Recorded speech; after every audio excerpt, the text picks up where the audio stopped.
리일규 전 쿠바 주재 북한 참사 2016년에 망명을 이미 한 바 있는 태영호 전 의원 다음으로 북한의 최고위급 망명으로 평가를 받고 있습니다. 태영호 전 국민의힘 의원 전화로 연결해서 그의 망명이 갖는 여러 의미들을 짚어보도록 하겠습니다. 네, 태영호 의원 나와 계시죠?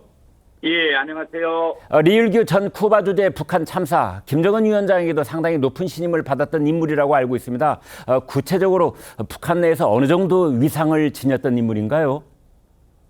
예, 우리 공무원급으로 보면 북한 외무성에서 아프리카, 중남미, 중동을 총괄하는 국의 부국장이었고, 아마 이 이일규 참사가 한국으로 오지 않고 북한으로 돌아갔으면 가자마자 국장 자리는 저는 당연한 것이라고 생각하고, 아마 몇 년 안에는 부상으로 차관급으로까지 올라갈 수 있는 그런 그 동년배들 속에서는 아주 독보적인 이제 중남미 전문가였습니다. 예. 네.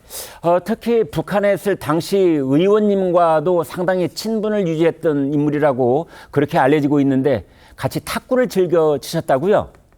네, 탁구를 거의 매일 치고 매일 경기했지만 아쉽게도 제가 이겨봤던 적은 한 번도 없습니다. 제가 항상 졌어요. 네. 그렇다면 왜 리일규 참사 탈북을 결심했을까? 이 점이 가장 궁금합니다. 특히나 쿠바는 북한의 대표 우방국인데요. 혹시 최근 한국 정부와 쿠바의 수교를 맺은 것, 이것이 관련이 있습니까?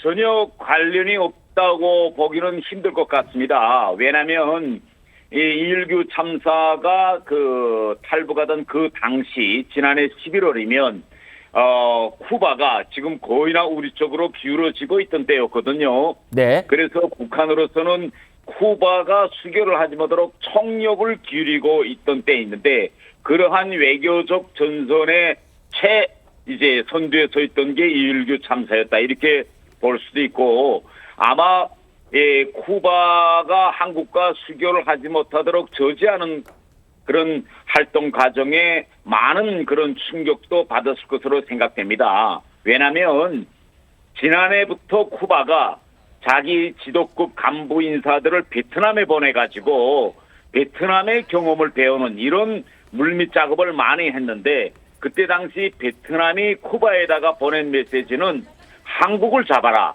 한국을 잡아야 베트남처럼 쿠바도 잘 살 수 있다.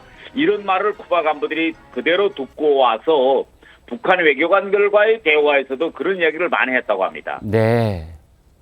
자, 그렇다고 하더라도 이제 망명을 결심하는 것은 자신의 인생 그리고 생명까지 거래하는 이제 그런 도전이 아닐 수가 없는데요. 특히 가족이 있는 걸로 아는데 자녀에 대한 걱정과 우려가 탈북에 미친 영향도 있을까요?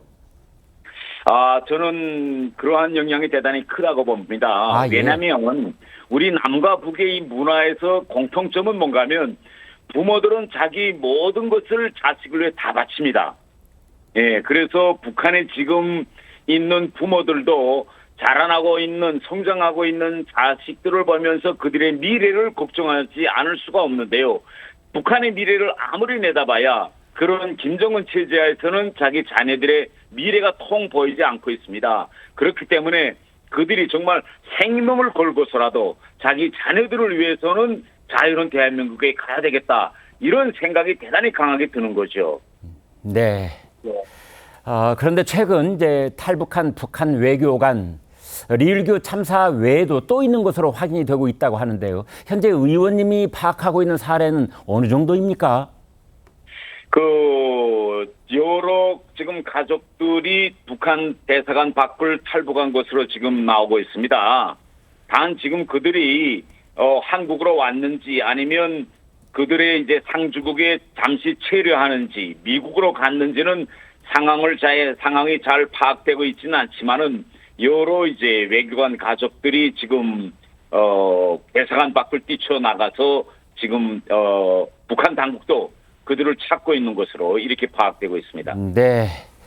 프랑스 파리에서도 북한 대사관 직원이 망명을 했다. 이런 소식이 지금 곁들여서 속보로 전해지고 있는 상황입니다. 북한 외교관들의 탈북 행렬이 이어지고 있는 걸 시기적으로 따져보면은 태영호 의원께서 탈북하신 이후 더 잦아졌다. 뭐 이런 이제 통계도 저희가 볼 수가 있는데 태영호 의원님의 현재 생활이 그들에게 영향을 주었다. 이렇게 보십니까? 저는 당연히 이제 큰 영향을 주었을 것 같습니다. 왜냐하면 지금까지 북한에 알려졌던 한국 사회의 이런 실상은 한국에 가도 별로 환영받지 못하고 살기 매우 힘들다. 한국은 경쟁사이기 때문에 이런 인식이 강했는데 저 같은 경우에는 한국에 와서 정말 대한민국 국민들의 선택을 받아서 국회의원도 하고 또 이렇게 아주 당당하고 또 이제 좋은 삶을 살아가는 이런 모습을 보면서 아마 해외에 나와 있는 저의 외교관 동료들도 저를 통해서 그 어떤 대안을 바라보고 있지 않을까 이렇게 생각됩니다.